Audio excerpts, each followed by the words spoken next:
The other day I was reorganizing the storage room and came across a tampon box. The box was behind some cleaning products in the cabinet, so I removed it and put it on top of the counter to clean out the cabinet. I resumed cleaning and put everything back except for the box. I thought it didn't belong there, so I put it inside the bedroom and left it there. At 1 p.m, my wife got home, went to the storage room, then came back freaking out, asking if I was there earlier. I said yes, I reorganized and cleaned the storage room, and she got upset asking about her box. I told her to relax, it's in the bedroom inside one of the drawers. She rushed into the bedroom, stayed there for a few minutes, then came back yelling at me for touching her stuff. I asked what she meant by touching her stuff. I was just cleaning and came across the box, which had no idea why it was there in the first place. She scolded me about touching her stuff, no matter what it is, so she won't have to go looking for it. Then she said I should just left it as it is, which to me was ridiculous because she didn't need it right then, so what's the big deal? She got irritated and called me an idiot for arguing with her about it when I was in the wrong. I said no, I don't think that what I did justifies her yelling at me because it's not like I threw the box away. She argued some, then stormed off and is still upset about it till this very hour. I get she's big on privacy and not having her stuff touched, but I think she overreacted. Am I the idiot here? Edit. The storage room is next to the bathroom. My dude, are you under the impression that people change their tampons in the bedroom? You are the idiot. She didn't have to go looking for it. She knew exactly where that box was supposed to be. So you're the one assuming it was misplaced or carelessly placed, and that was a wrong assumption.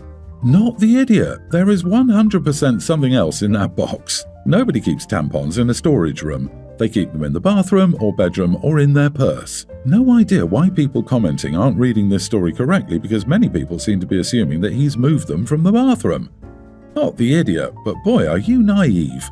There's something other in the box. No one, not even someone who doesn't like their stuff messed with, goes wild about it being moved during cleaning or organizing. So check the box next chance you get. Hopefully she wasn't smart enough to think to move whatever is in there. Yep, either she's hiding something or has massive internalized misogyny and felt the need to hide the tampons in a separate room, but I'm leaning towards it not being them in that box. If she was hiding something in there, her level of freakout and the time she spent in the bedroom with the box suggests that whatever was in there is no longer there. Worth a look, but it'll likely be inconclusive. Yeah, this seems like the answer. I'm a woman whose husband sometimes moves stuff while he's tidying, and I would never ever have a reaction even close to this if my stuff was shifted. It's absurd. The very, very most you might expect is, please don't do that, I need to know where those are. Going crazy, running to check on them, and not speaking to you suggests to me that there was something else in that box, and if you're being sneaky, what better place to hide something from your husband than in a box of products that cis men would be very unlikely ever to need or touch. Not the idiot OP, wife sus. I, male 33, am getting married to my fiancée, female 32, next month. We've known each other since we were in high school.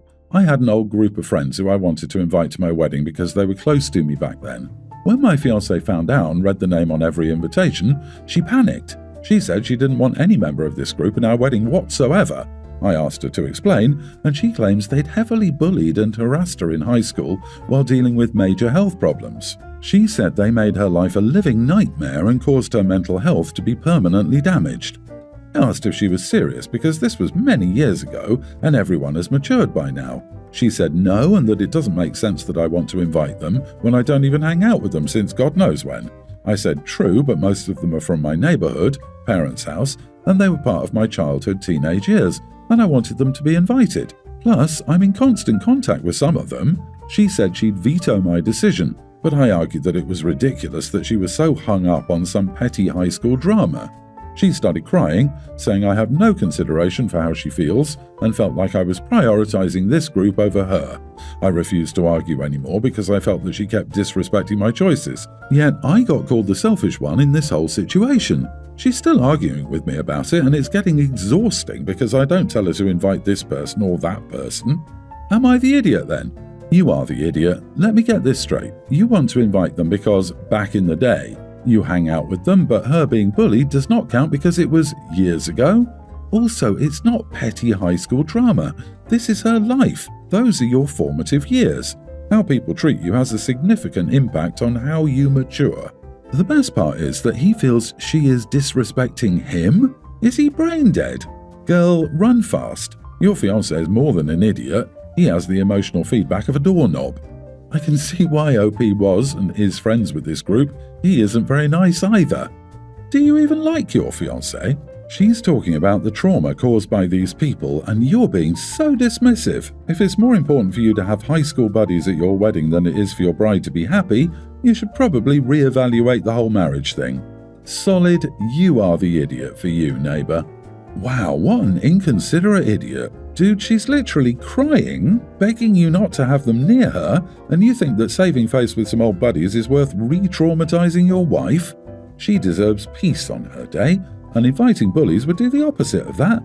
You need to have a sit-down talk and apologize, and see how you can repair this mess you made. What a massive gaping idiot you are. I hope your fiancé sees this as a huge red flag and dumps you. So my female 30 brother, Jacob, 33, and my husband, Connor, 32, have been friends since college. I met Connor through Jacob. They were so close and always in agreement, but that changed once Jacob's fiancée, Rachel, came around. Connor told me that Rachel used to be this fun girl that slept with nearly everyone in the group. Jacob met her at the new company, and they began officially dating. I too was shocked when I heard, because Connor told me a lot about her and about her glorious college days. Jacob then announced his engagement to Rachel and invited us to the engagement party. Connor had talks with Jacob about if he was sure he wanted to settle down with her, and Jacob told him to drop it, and Connor did. I was sitting next to Connor at the party, talking about random stuff. Suddenly, Rachel's phone started ringing, and she excused herself to answer it. While she was getting up, Connor looked at her and Jacob and smirked and said, "I'm telling you, you can't make a hoe a housewife." Rachel stormed off and Jacob unloaded on Connor, calling him an obnoxious idiot. Connor just stared as Jacob kept insulting him with name-calling. I didn't want to get involved till Jacob tried to kick Connor out of the party. I said to Jacob that he overreacted and should calm down, but he acted appalled that I defended Connor, but I told him that at least he wasn't lying. Jacob then proceeded to kick me out as well. Mom got involved and tried to calm us down, but Connor grabbed his keys and phone and told me to follow him. We felt terrible. Connor started crying in the car and I called Mom and said while Jacob overreacted, Connor was out of line to say this in front of Rachel and make her cry at her engagement party, and I shouldn't have sided with him. She told me to reach out to Jacob to apologize, but I said that he insulted my husband, who happens to be his best friend, then escalated by kicking him out. So I refused to call Jacob and felt upset for being made to feel bad for siding with my husband, who's hurt because of what his best friend did to him. Am I the idiot? I thought it was an inside joke between them.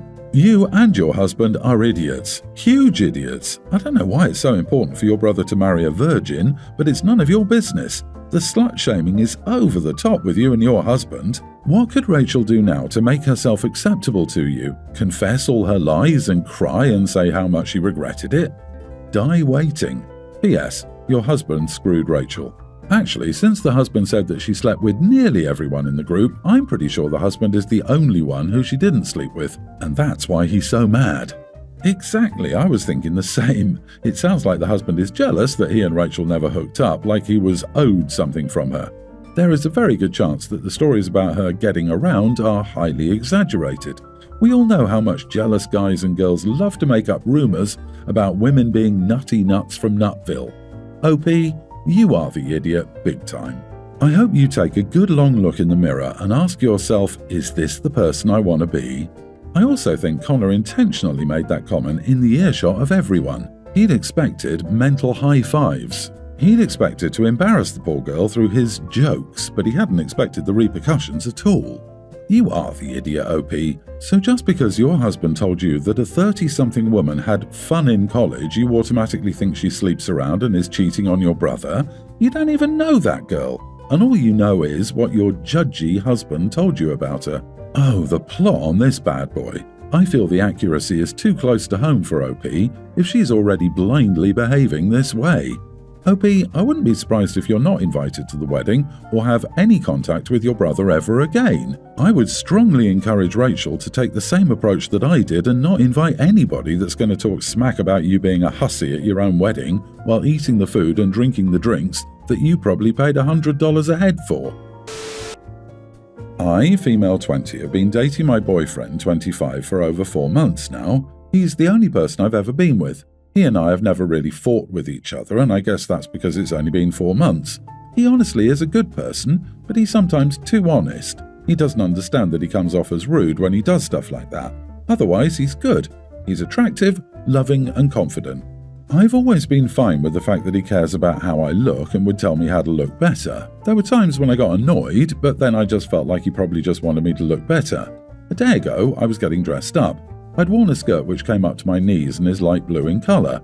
I thought it looked fine, but he said he didn't like it when I wore light colours and I should use makeup on my legs. I just went, "What? Why?" He said that wearing light colours makes me look darker. I'm brown for context. I just told him it's alright because I honestly have never had someone say that to me. He told me that I have stretch marks on the back of my knees, so I should wear pants or use makeup to cover up. I argued, saying that it doesn't show, but he said it looks highlighted because I've got dark skin.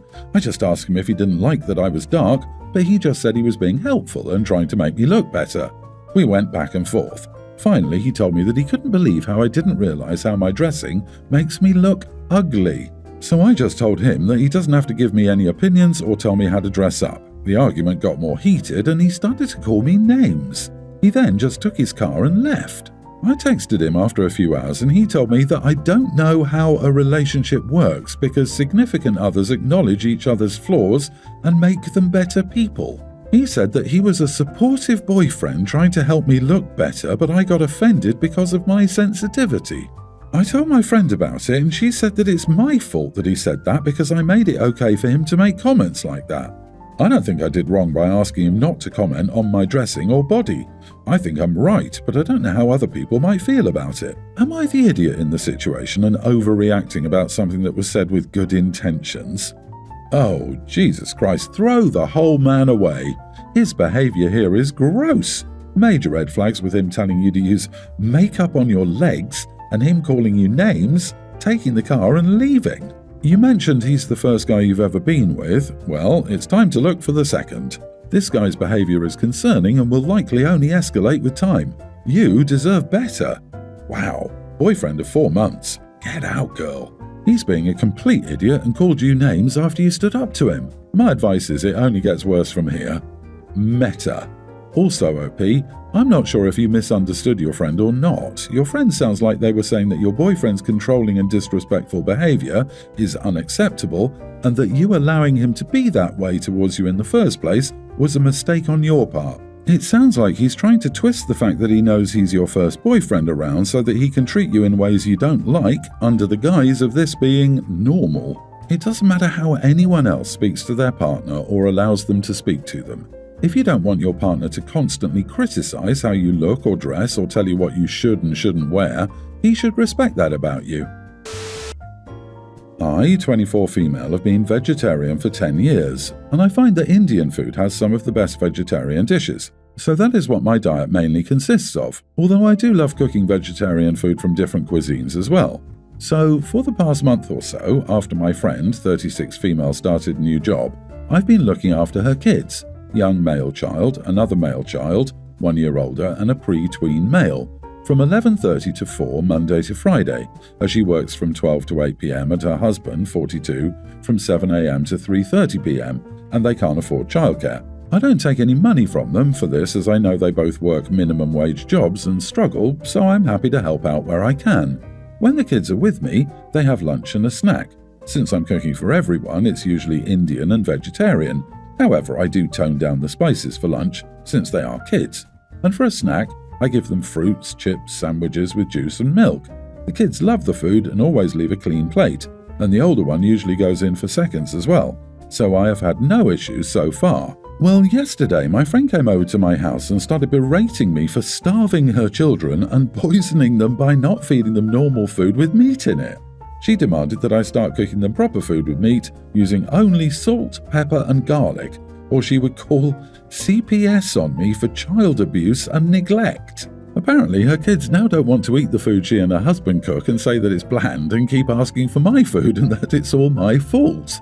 I refused and told my friend that I would no longer be able to watch her children, and now she's even angrier with me, and both her and her husband are calling me an idiot and saying that they don't have any other childcare options. It's not a question of being able to afford the meat, as I work from home as a software developer and have a lot of free time throughout the day as well. Still, The food I cook has plenty of protein, carbs, fats, and all other macros, and the children have never asked for meat either. Am I the idiot? And should I just buy meat and let the kids make ham and cheese sandwiches for lunch? I feel guilty that they will struggle to pay for childcare if I don't take care of the kids. Edit. The kids are not in regular school during that time. Their parents took them out. They're being homeschooled, is what I've been told. What does she think CPS will do to her babysitter if she calls them? The worst that will happen is that they will say you can't babysit them anymore. Talk about cutting off your nose to spite your face. You are not the idiot, OP. Keep cooking what you want. LOL, can you imagine? Our free babysitter isn't giving meat to our kids. Help! After our investigation, we conclude that it would be in your best interest to find other childcare arrangements. We can't afford that. She has to watch them. Just make her cook meat for my babies who I don't even care for. Yeah, I really laughed at that. This woman is going to call CPS on her babysitter for feeding her kids healthy, balanced meals. Sure, Jan. Not the idiot. I would say I can't believe the gall of this woman who complains about this when 5 days per week you're providing excellent free childcare for her 3 young children, including home-cooked meals. What a narcissist she is. Lose that friend, OP. Wait, you've known them for 3 months and helped them out financially as well as free childcare and meals for kids, and she dares to scream at you and threaten you? My brain hurts. I'd be grateful to the moon and back and not make demands. You don't need them. They need you, and if they want you back, they better apologize and start appreciating everything you do for them. The only way you would be an idiot is to continue to let yourself be taken advantage of by these people. Their lack of preparation in finding suitable childcare is not your problem. Sounds like she's just jealous that their kids like your cooking better than hers.